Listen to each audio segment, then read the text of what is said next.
yang nggak bawa kitab biar bisa mengikuti di WA-nya atau di HP-nya masing-masing. Hadis ke-25 halaman 39. Bismillahirrahmanirrahim. Assalamualaikum warahmatullahi wabarakatuh. Alhamdulillah alladzi arsala rasulahu bil huda wa dinil haqq liyudhhirahu 'ala ad-din kullihi walau karihal musyrikun. Alhamdulillah bi ni'matihi tatimmus shalihat.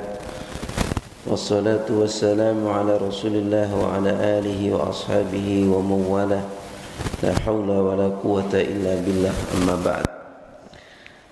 Wa qala Allah ta'ala fil Qur'anil Karim, a'udzu billahi samii'il 'aliim minasy syaithanir rajim. Yarfa'illahu alladhina amanu minkum walladhina utul 'ilma darajat. Wa qala Rasulullah sallallahu alaihi wasallam, khairukum man ta'allama al-Qur'an wa 'allamah. Allahumma infa'na bima 'allamtana wa 'allimna ma yanfa'una rabbi zidna 'ilma warzuqna fahma. Allahumma ati nufusana taqwaha wa zakkiha anta khairu man zakkaha anta waliyuha wa maulaha. Allahumma anta ja'ala al-Qur'ana rabi'a qulubina wa nura sudurina wa jalaa'a ahzanina wa dhahaba humumina. Amin ya rabbal alamin. Hadirin ikhwah fiddin arsadani wa arsadakumullah. Kajian pagi hari ini adalah kajian yang istimewa karena sebelum kita beraktivitas, sebelum mengajar, sebelum kita masuk kelas, khususnya para musyrif, para musyrifah atau para ustadz dan ustadzah yang mengajar dan mungkin berkhidmah di asrama, mengawali aktivitas pagi hari ini mengambil keberkahan dari majelis ilmu, mengawalinya dengan bermajlis untuk bersama-sama membacakan ayat-ayat Allah, mengkaji ayat-ayat Allah. Terkhusus di pagi hari ini adalah ayat-ayat Allah yang disampaikan melalui lisan Rasulullah yang mulia, yaitu hadis-hadis yang berkenaan dengan Al-Quran. Kitab yang kita kaji adalah Al-Arba'un Al-Quraniyah, yaitu 40 hadis yang terkait dengan Al-Quran, yang mencakup kajiannya, pembahasannya seputar Al-Quran. Baik, kita alhamdulillah dengan izin Allah bisa istiqomah dan sampai pada pembahasan hadis yang ke-25. Masya Allah, berarti kita sudah lewat 24 hadis. Sudah kita kaji bersama, sudah kita hayati bersama, dan semoga harapannya adalah hadis yang sudah kita kaji, yang sudah kita pelajari, harapannya adalah semuanya dimudahkan oleh Allah untuk bisa kita amalkan dalam kehidupan kita, sehingga ilmu kita bermanfaat dan barokah. Karena hakikat keberkahan ilmu adalah ketika seseorang itu bisa memahami dan kemudian mengamalkannya. Itu diantara keberkahan ilmu. Tentu mengamalkan lebih dibutuhkan perjuangan, lebih dibutuhkan yang namanya kesungguhan dan sekaligus keistiqomahan.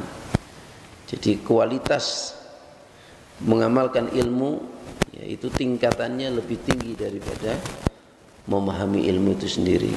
Perjuangan untuk mengamalkan ilmu itu lebih tinggi daripada perjuangan dalam memahami ilmu. Hadir dalam majelis ilmu itu saja perjuangan. Hadir, datang, harus melawan nafsu, melawan godaan setan, melawan macam-macam. Untuk hadir saja itu sudah butuh perjuangan. Sampai dalam majelis, ketika kita sudah hadir dalam majelis itu juga harus berjuang. Apa berjuangnya? Melawan ngantuk, tidak ngobrol sendiri, kemudian kita harus khidmah, memperhatikan, ya, memahami. Itu sudah perjuangan. Nah, setelah kita kemudian belajar, ya sudah memahami, maka perjuangannya lebih besar lagi. Apa? Mengamalkan, ya, mengamalkan itu lebih besar perjuangannya, mujahadahnya. Bahkan lebih besar lagi adalah mendakwahkan.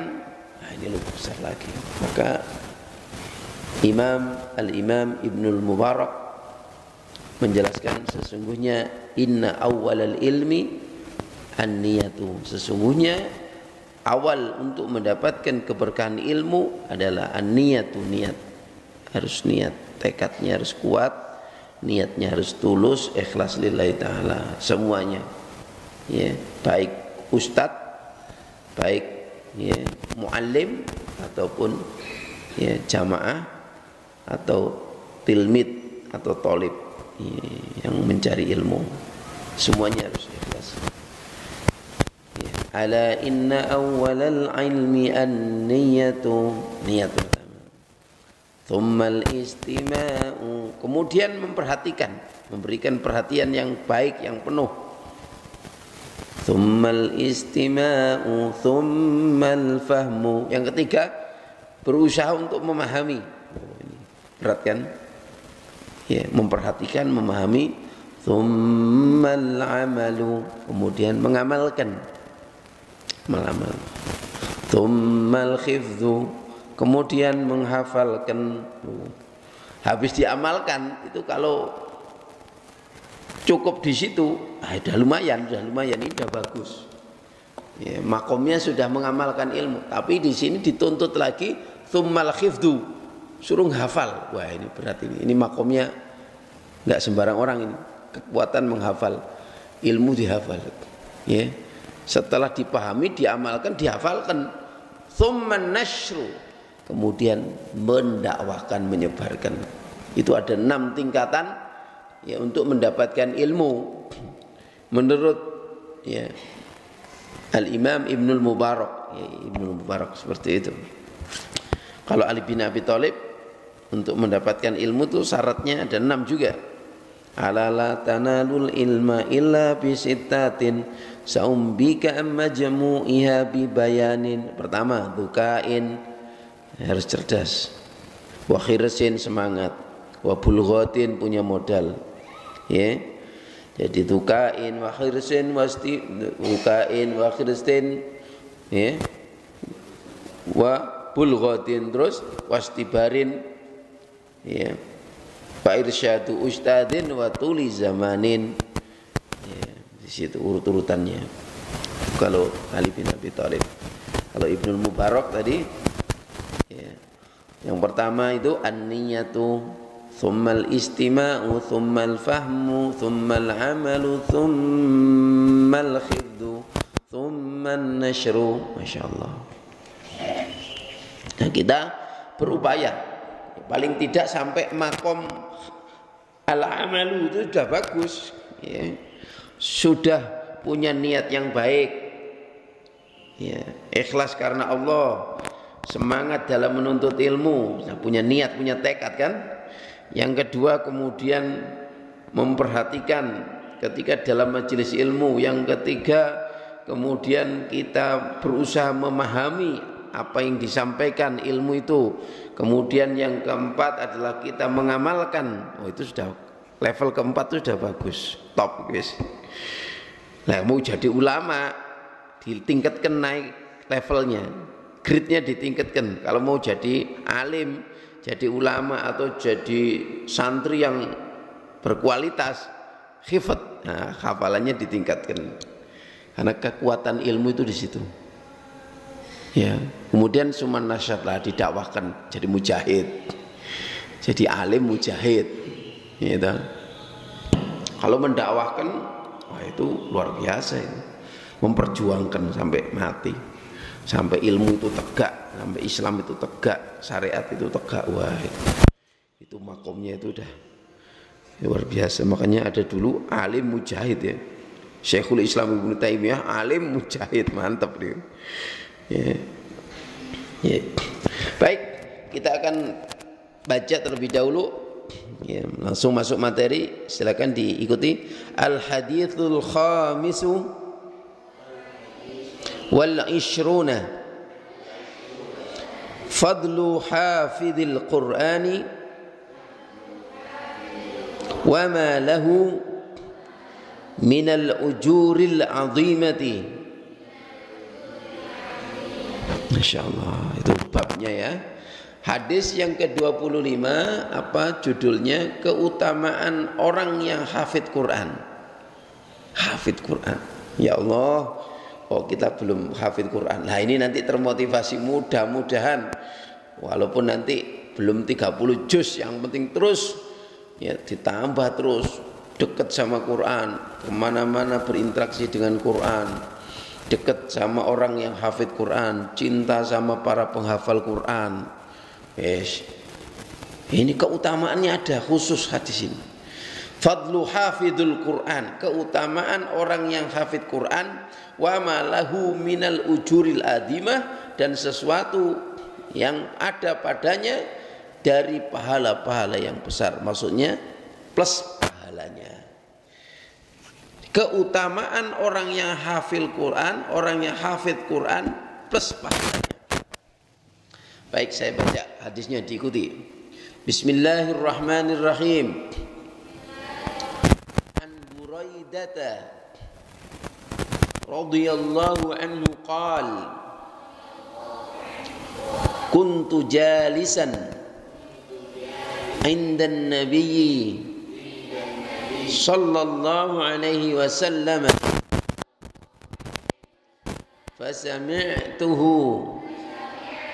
yaqul wa innal qur'ana ya'ti sahibahu yawmal qiyamah hina yanshaqqu anhu qabruhu karrajulis sakhibi fayaqulu lahu hal ta'rifuni fayaqulu ma a'rifuka fayaqulu ana sahibuka al-Qur'an alladhi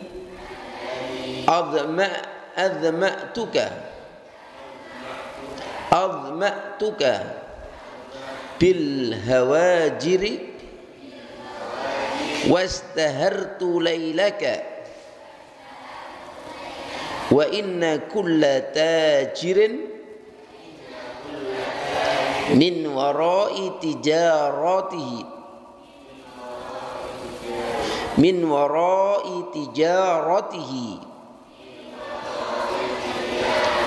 wa innaka al-yawma min wara'i kulli tijarah fayu'tal mulka biyaminihi wal khulda bishimalihi wa yudha'u ala ra'sihi tajul waqari wa yuksa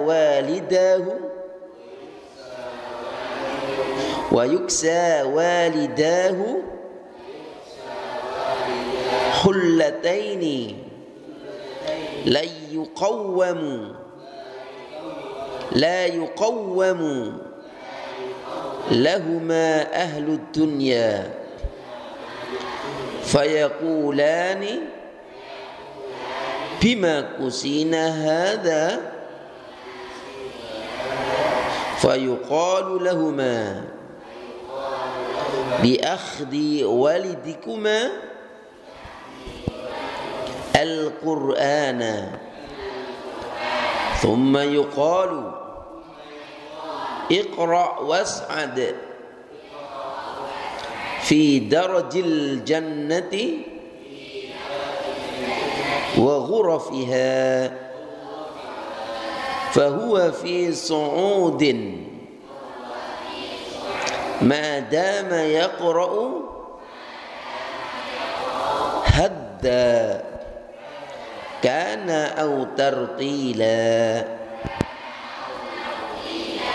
Rawahu Ahmad wa Ibnu Majah wa sahhahahu Al-Hayshami wa Ibnu Katsir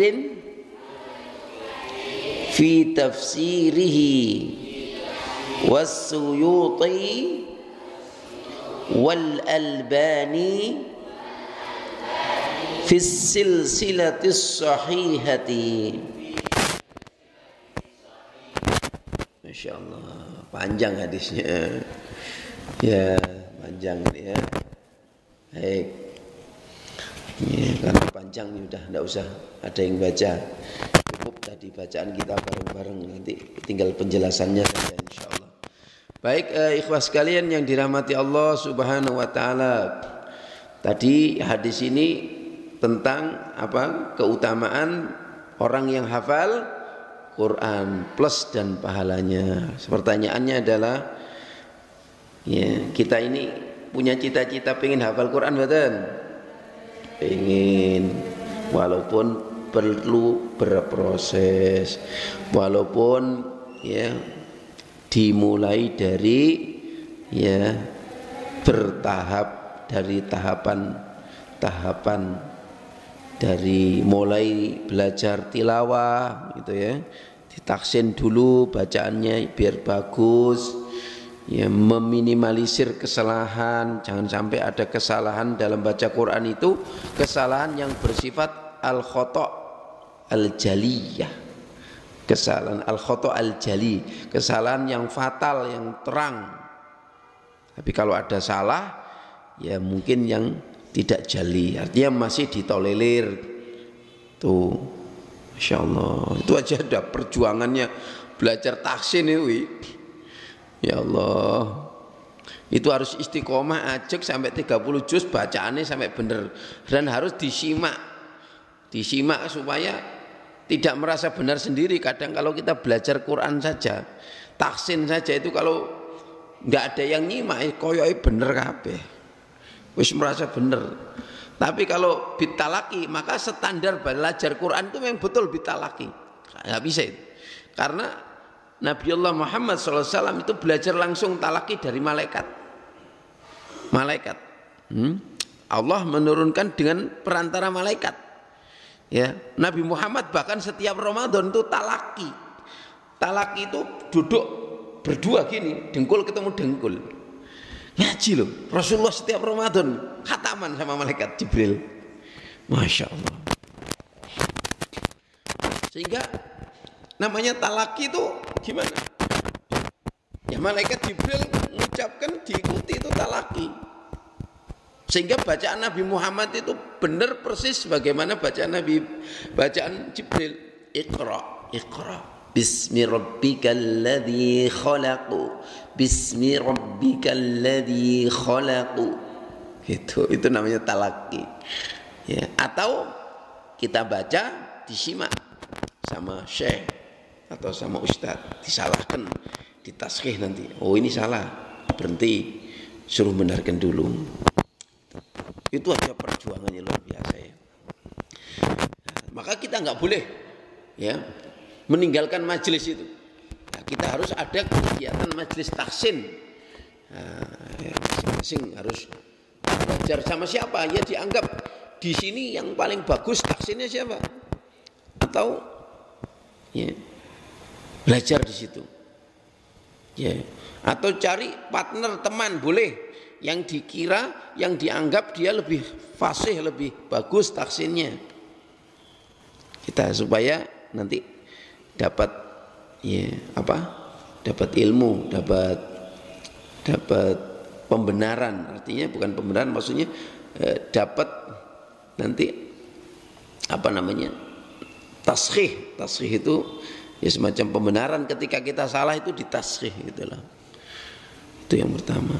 Terus kemudian ditingkatkan, sudah bacaannya bagus, menghafal. Masya Allah, menghafal. Ya. Nanti ada majelis lagi, majelis tadabbur, belajar tafsirnya, terjemahnya dan tafsirnya. Paling tidak itu ada 3 majelis kita. Untuk Quran ya, pertama majelis tahsin, majelis tahfidz, majelis tafsir. Di Solo sudah ada majelis tafsir Quran, MTA itu. Ya, itu kira-kira seminggu kita punya majelis 3 ini mantap gitu. Ya, kita ada waktu untuk tahsin, yang kedua waktu untuk tahfidz. Berarti tahfidz itu meliput juz, setoran dan murojaah. Pokoknya 2 ini. Kalau menghafal itu ya 2 ini, setoran, juz'iyah. Nanti kalau udah dapat 1 juz, pokoknya ziyadah itu setoran, nambah gitu. Yang kedua itu murojaah. Ya, termasuk nanti kalau dapat 1 juz itu di murojaah dalam bentuk juz'iyah. Ya, atau per 3 juz, wah itu mantap itu. Ya, makanya walaupun di sini itu guru musyrifah, guru matematika, guru biologi, guru bahasa Inggris, harus berupaya itu. Apalagi guru agama lah kita ini. Lah gimana? Yang lain enggak guru, bagian sarpras, ini Pak Warsino. Ya tetap ada upaya, ya gitu. Baik, jadi seperti itu ya. Jadi kita berusaha. Yang penting sudah punya tekad dulu, punya niat. Insya Allah kalau enggak keturutan semuanya, insya Allah sudah dapat pahala. Misalkan cita-citanya hafal Quran, hafid Quran 30 juz. Ujung-ujungnya bahasa Jawanya jebule sampai mati dapatnya cuman 15 juz. Alhamdulillah. Udah jadi hujah nanti. Ya, sudah pernah punya niat, punya cita-cita, ketekannya sampai juz 15. Dapatnya 10, alhamdulillah. Dapatnya 5 juz. Begitu. Kalau Gus Bah itu bilang gitu. Pokoknya kita ini harus punya niat pengen hafal Quran. Sekalipun nanti dapatnya berapa. Gitu kata Gus Bah. Ya, nanti kok pada akhirnya kita sebelum meninggal kok dapatnya 3 juz. Ya, alhamdulillah. Ya dapat itu. Yang penting sudah ada niat dan ada keinginan mujahadah. Nah, itu sudah dinilai sama Allah. Baik. Begitu. Baik, kayak saya bacakan. Ini bagaimana sih sesungguhnya orang yang hafal Quran itu? Keutamaannya di mana? Masya Allah. Ya. Dari Buraidah, semoga Allah meridhoinya, dia berkata, kuntu jalisan. Kuntu itu saya Nabi jalis dalam keadaan duduk. Ya, kuntu di sini Buraidah ya, bukan kuntu di sini bukan Nabi. Saya Buraidah ini dalam keadaan duduk indan Nabi, di sekitar Nabi. Jadi Buraidah ini duduk di sisi Nabi. Masya Allah, enaknya sahabat ini ya. Sahabat itu kadang bermajelis sama Nabi, ya, dekat sama Nabi. Itu sahabat, namanya sahabat. Ya, karena hidup semasa dengan Nabi, beriman. Ya, tuh. Kalau nggak beriman, hidup di masa Nabi nggak beriman, bukan sahabat. Abu Jahal masuk sahabat? Enggak. Abu Lahab sahabat? Bukan. Hidup di zaman Nabi tapi enggak beriman, enggak taat, enggak ikut sama Nabi, bukan sahabat. Ada yang taat, beriman tapi hidup sama Nabi tapi enggak berjumpa, enggak bisa disebut sahabat. Namanya tabi'in, karena ketemunya langsung sama sahabat. Contohnya Uwais Al-Qarni. Sebenarnya hidup semasa Nabi, orang Yaman, orang desa, ya, dari kampung pedalaman Yaman. Tapi sudah bertekad kepingin ketemu. Sudah berkali-kali, sudah beberapa ketika itu enggak ketemu. Ya. Ya. Ya. Itu dalam riwayat itu sih sebenarnya kepingin berkali-kali tapi enggak ada kesempatan, sampai ada kesempatan sambil gendong ibunya. Ingin berjumpa dengan Nabi lah.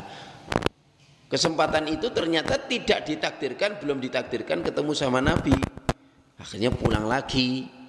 Nah ini Uwais Al-Qarni itu hidup di zaman Nabi, beriman kepada Nabi, tapi tidak dimasukkan kategori sahabat karena tidak berjumpa langsung dengan Nabi. Tuh. Baik. Jadi itu. Fasami'tuhu yaqul, lalu aku mendengarnya. Fasami'tuhu, aku mendengarnya, yaqulu, beliau bersabda, dia Rasulullah bersabda. Jadi kumpul sama Nabi ngrungokke. Nabi ngendika ngenten. Nabi bersabda, wa innal qur'ana ya'ti sahibahu. Dan sesungguhnya Al-Qur'an itu ya'ti, akan senantiasa datang sahibahu kepada sahabatnya. Bahasanya sahabat loh. Sahabat Quran. Itu menunjukkan makna kedekatan.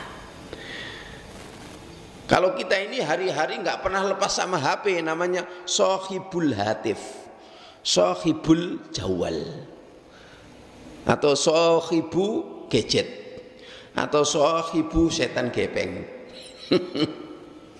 Karena apa? Nggak pernah lepas, tidur ya toh bawa HP, ke pasar bawa HP, jalan-jalan bawa HP, itu namanya sahibu gadget, sahibu ya jawal, sahibu setan gepeng ya, karena dekat. Nah, kita ini kalau dekat sama Quran itu ya dekat ya, makanya kemarin Dokter Sugeng itu bilang ya, pokoknya kemana-mana kalau iso bawa Quran, misalkan ya, nanti kan akan termotivasi untuk baca Quran katanya. Ya, kalau kemana-mana baca Quran, bawa Quran itu termotivasi untuk membaca dan menghafal Quran. Ya, dulu itu ya para santri itu harus membawa Quran saku dulu. Kalau bapak pimpinan itu kemana-mana mesti bawa mushaf. Ditanya, kenapa bawa mushaf? Karena saya belum hafal Quran. Dan beliau mengatakan, santri-santri, ustadz-ustadz yang kemana-mana tidak membawa Quran, itu tandanya sudah hafid Quran. Tanya, nyindir. Ya. Jadi beliau gitu. Jadi kalau ada santri ustadz kok nggak seneng bawa Quran, itu berarti sudah hafal Quran. Karena beliau itu karena belum hafal Quran, kemana-mana bawa mushaf Quran. Masya Allah. Ya, sekarang kan mushafnya sudah di HP, ya, berarti aman, mas. Ya, mas aman. Berarti kemana-mana bawa mushaf. Karena mushafnya sudah ada nempel di HP. Masya Allah. Ya. Baik. Jadi Quran itu akan datang kepada sahabatnya, kepada sahibnya. Ya, digambarkan karena saking dekatnya. Kapan itu? Pada hari kiamat. Khina yansaqu anhu qabruhu. Ketika dia itu ketika dia itu sudah berada di kuburnya. Ketika yansaqu itu ya pecah maksudnya. Ketika kuburnya itu sudah ya artinya orang ini sudah berada di kubur. Makanya akhirat itu sebenarnya mulainya dari kubur. Kehidupan akhirat itu, kubur itu awal kehidupan akhirat, kiamat. Ya di sini yaumal kiamah, hari kiamat, hari akhir itu dimulai dari kubur itu. Ada ayat surat Ibrahim itu, yutsabbitullahu alladhina amanu bil qawli tsabit fil hayatid dunya wa fil akhirah. Oh coba. Allah meneguhkan, Allah mengokohkan imannya orang beriman dengan ucapan, dengan perkataan yang kokoh, yaitu kalimat tauhid di dunia dan di akhirat. Maksudnya apa? Orang yang dikokohkan imannya di dunia itu nanti sampai menjelang kematiannya, dia Allah akan kokohkan husnul khotimah matinya. Masuk dalam alam kubur, masuk akhirat, dia nanti selamat ketika ditanya dengan malaikat. Ya, tuh. Surat Ibrahim ayat berapa itu? Itu artinya apa? Di sini hari kiamat itu ketika sudah dalam kubur itu sudah masuk akhirat, itu sudah kiamat itu. Ya. Yaumul kiamat. Ada yang mengatakan ya hari kiamat itu permulaannya ya hancurnya itu alam semesta. Itu kiamat. Tapi kita masuk kubur itu ya kiamat. Namanya kiamat sugro. Orang mati itu loh kiamat. Sudah masuk pintu akhirat. Ya. Karrojuli syahib, sebagaimana atau seperti seseorang yang agak pucat. Jadi Quran itu datang kepada pemiliknya, dilihat ya di kuburnya itu seperti orang yang pucat. Namanya dalam kubur plola ngono dhewean ya. Kubure dhewe-dhewe awake. Ya, mempertanggungjawabkan amal kita masing-masing ya. Presiden ya kubure dhewe-dhewe, menteri kubure dhewe-dhewe, ustadz ya kubure dhewe-dhewe, suami istri kubure dhewe-dhewe. Ya.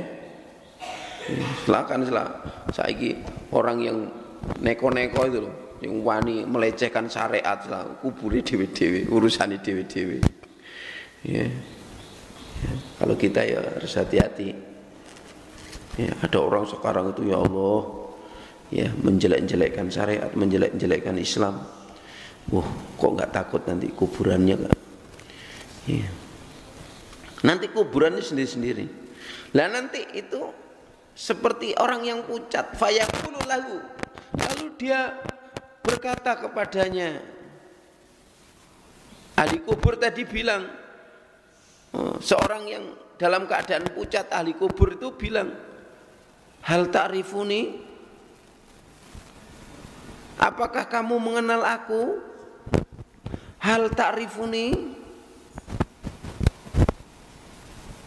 Jadi nanti Quran itu ya Allah berubah ya, jadi makhluk yang menemani kita.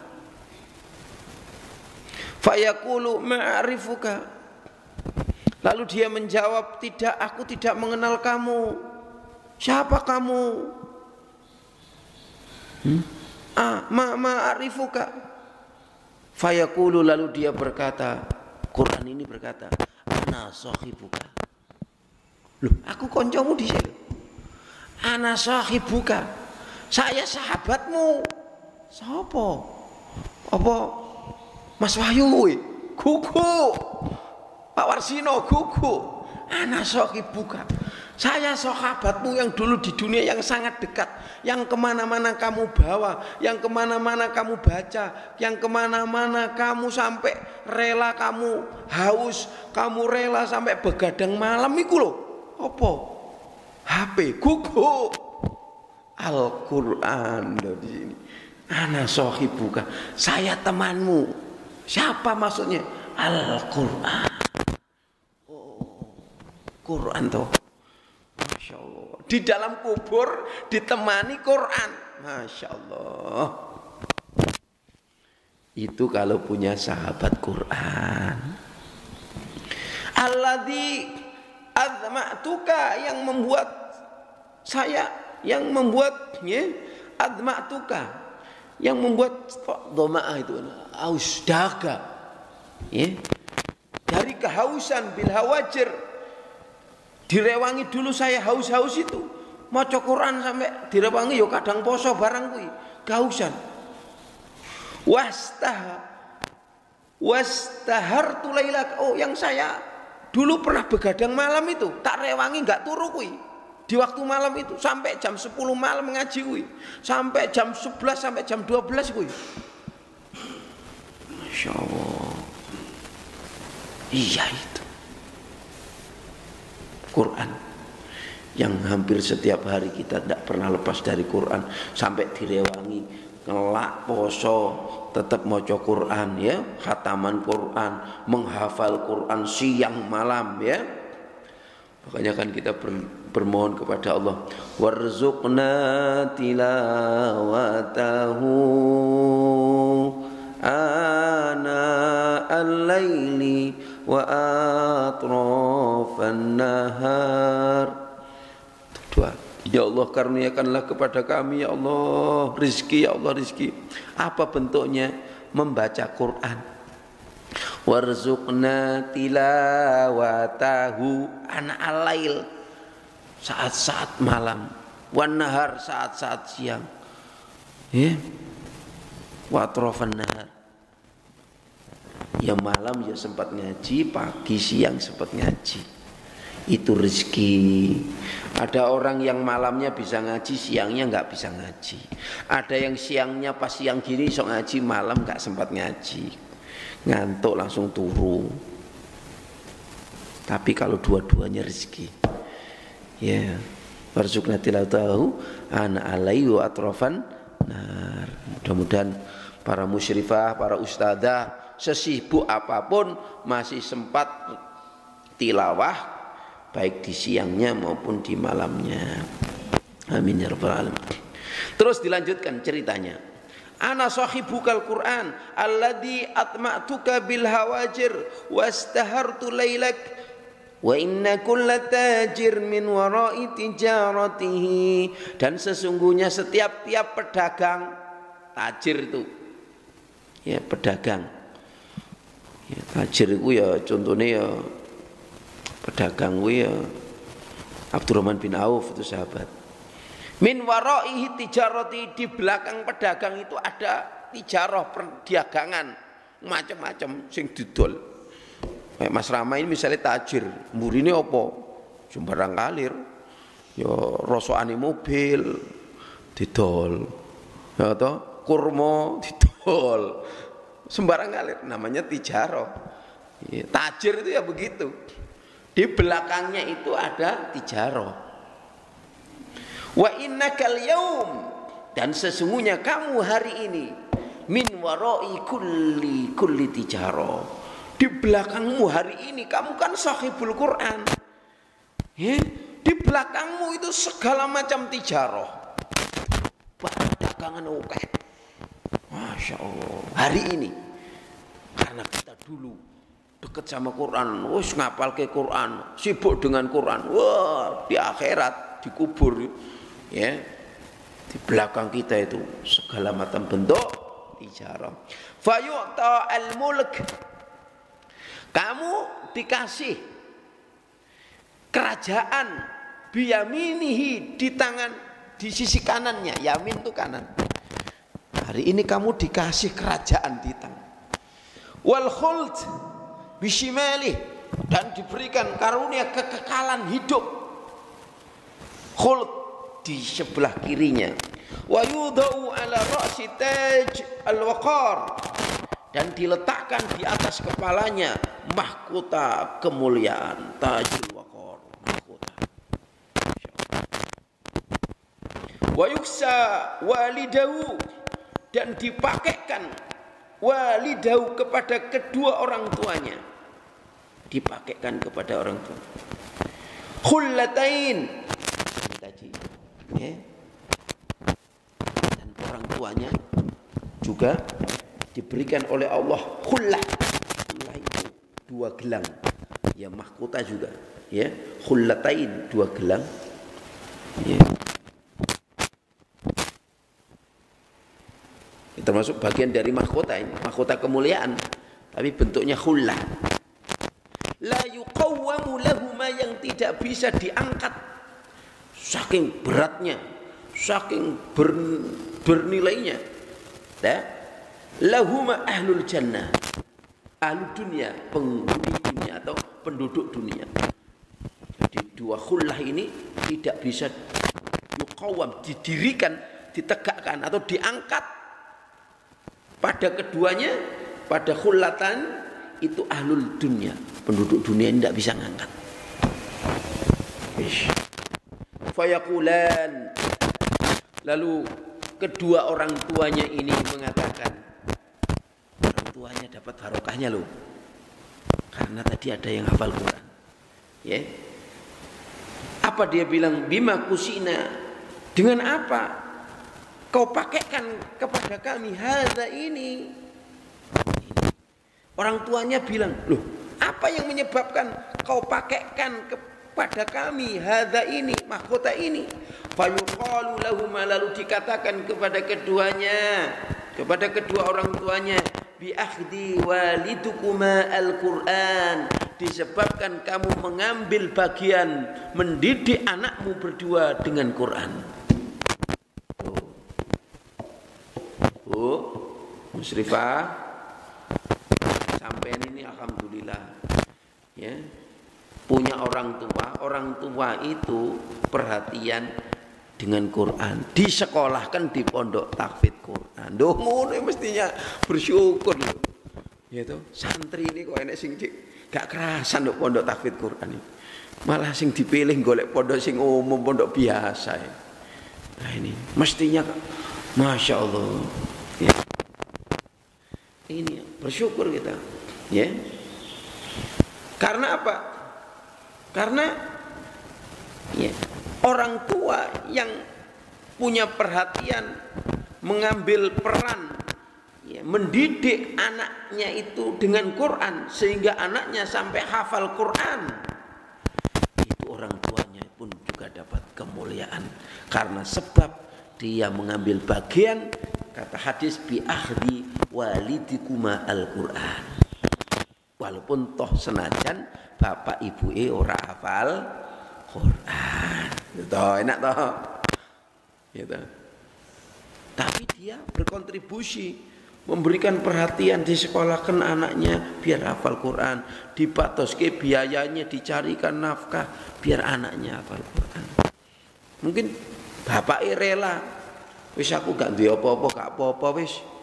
Miskin-miskin sithik gak apa-apa, sing penting anakku iso sekolah hafal Quran kabeh. Wis aku urung iso tuku apa-apa wis gak apa-apa. Sing penting anakku pinter, anakku hafal Quran. Nah, itu namanya orang tua yang gak egois. Ya, gak egois. Nah, seperti itu. Masya Allah. Ini karena apa? Tahu keutamaannya.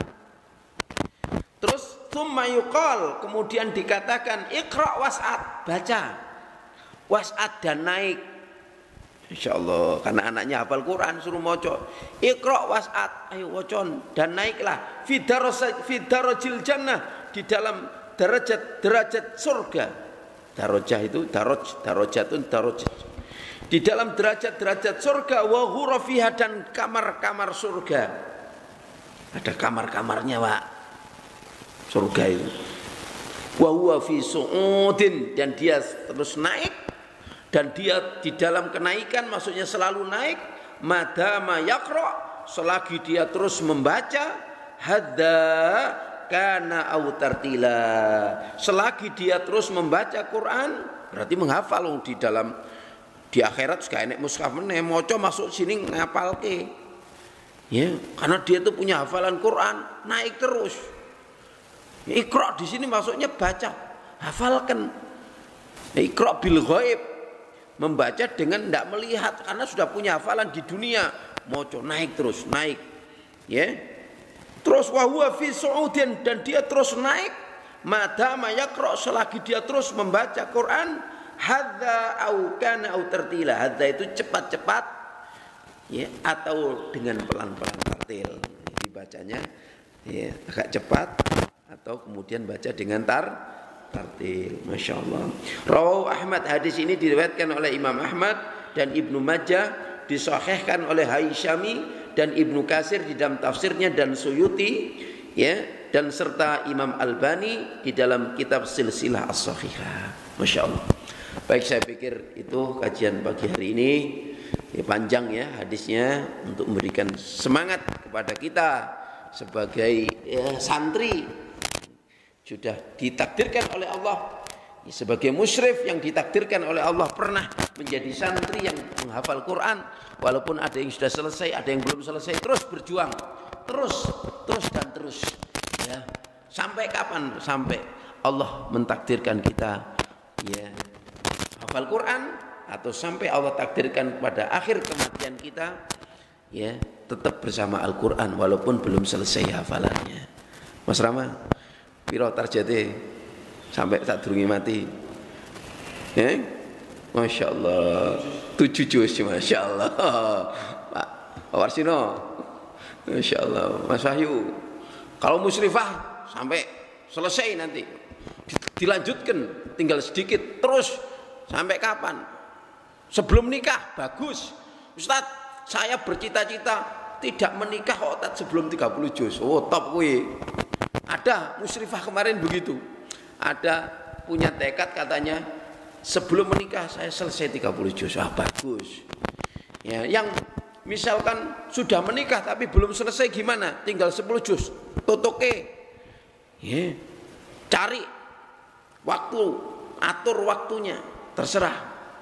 Yang baru memulai gimana? Ya bismillah. Ya. Ya, bismillah. Terus yang sudah hafal 30 juz 30 diputer terus, hafalannya di murojaah, tambah juz 29, tambah lagi 28, berusaha terus. Sambil menyiapkan adik kita, anak kita sejak kecil, kan kita ini kan sudah kadung kadaluarsa bahasa kita. Menghafal Quran wis tuwa, angel. Ya to angel, ngapal ke Quran wis umur besi, umur berkarat lagi, besi berkarat. Kalau anak masih kecil itu umur emas, encer itu.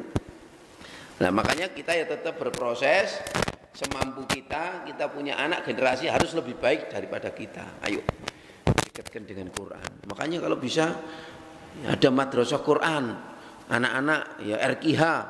Nanti siapa yang ngajar? Oh, yang ngajar itu jan-jane kuwi sing mantep-mantep. Lulusan Mahat Ali ngajar TPA. Oh, bagus itu. Kualitasnya di Madinah itu, tanya Mas Rama itu. Yang ngajar SD di sana itu doktor loh. Di sana tuh syekh-syekh itu ngajar SD loh. Di majelis-majelis di halaq-halaq ya, Mas Rama ya. Loh iya. Sekarang kan di sini merasa wah, saya ini lulusan Madinah. S1, S2, mosok ngajar SD. Lu kleru kuwi. Justru yang hebat-hebat tuh ngajar dari yang kecil-kecil nanti hasilnya bagus. Ya. Makanya ndak usah ya apa namanya? Ya merasa waduh ngajar TK rek, waduh ngajar SD. Justru itu malah bagus. Nah, cuman masalahnya ya harus sabar ngajar anak ya, ngajar SD itu sabar. Makanya kalau di sini ada kan sore hari itu di Mahat Ali itu masya Allah itu ngajar anak-anak SD. Cuman ya itu muridnya nggak istiqomah itu. Anak saya itu ya gozi itu kalau ada yang megang sore itu masya Allah itu halakoh nggak ketang ngaji bareng itu gozi. Terus apa anak Ipari itu anak Iparu, anak Ipak siapa kui yang belakang kui Pak Rudi itu malah istiqomah itu 3 orang itu, Torik itu. Torik dan kakaknya itu ngaji sama anak Matali. Di depan kantor itu mesti tiap sore. Ya toh. Anak saya Gozi itu dipanggil. "Ji, ayo ngaji sih." Gozi dolan wae. Ya, diajak Torik biasa nih. Ya.